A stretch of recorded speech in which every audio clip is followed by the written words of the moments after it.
Peggy 7.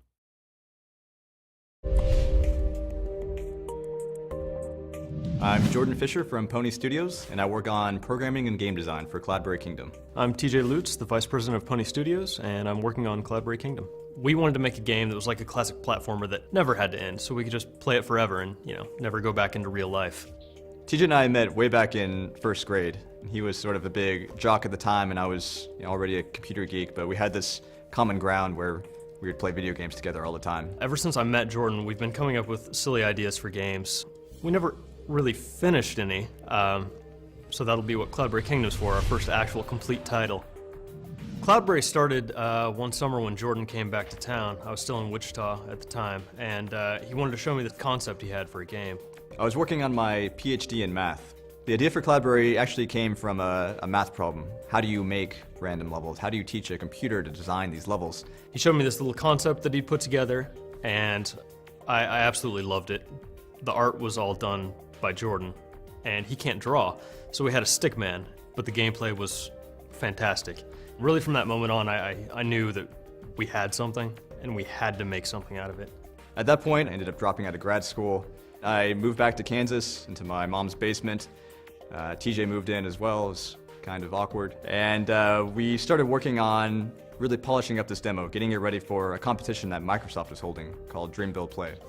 We ended up placing 10th in the competition, which, we were excited about, but it wasn't first. We were a little bit lost. We didn't know how to get the game published.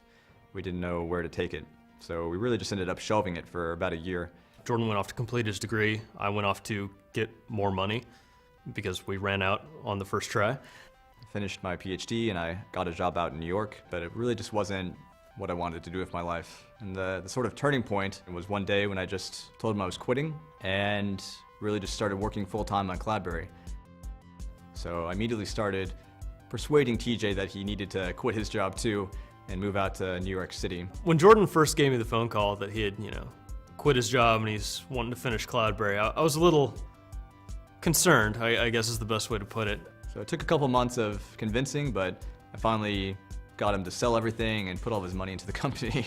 At this point, we'd been working on the game for almost 3 years, but we decided to draw it out a little bit more and redo everything.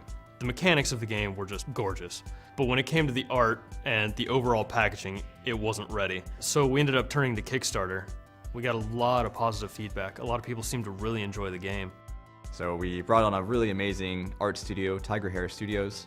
That's when our support really exploded for CloudBerry. And we took the game out to E3 once we were happy with it, and Ubisoft saw it and was really excited about it. We partnered up, and they've been helping us get distribution deals and all sorts of stuff ever since.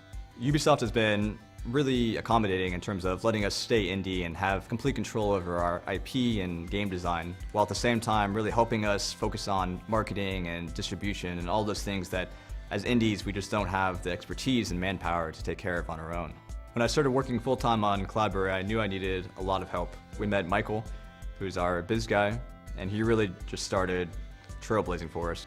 Me and my friends used to daydream about making games and testing games.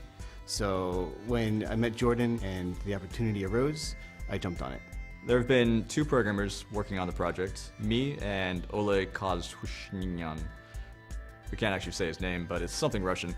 Making games is all I've ever wanted to do. It's one of the main reasons why I got into programming in the first place. It's almost impossible to make a game on your own, and it's just so much more rewarding to work with a great team to bring your game to life.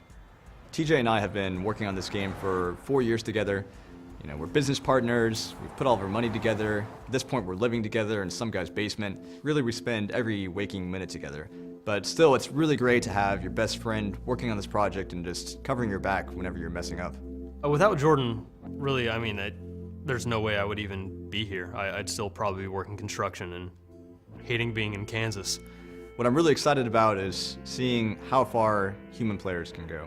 We can see the computer beat really crazy levels, but I really want to know how far will CloudBerry push gamers? It draws people in that aren't really even gamers. There's some sort of hypnotic quality to it, and people just kind of gravitate towards it, and it's really exciting for me to see. I would make a game again in a heartbeat. It has been the most fulfilling thing I've done with my life so far. CloudBerry Kingdom will finally be available in spring 2013. On Xbox 360, PlayStation 3, Wii U, PlayStation Vita, and Steam.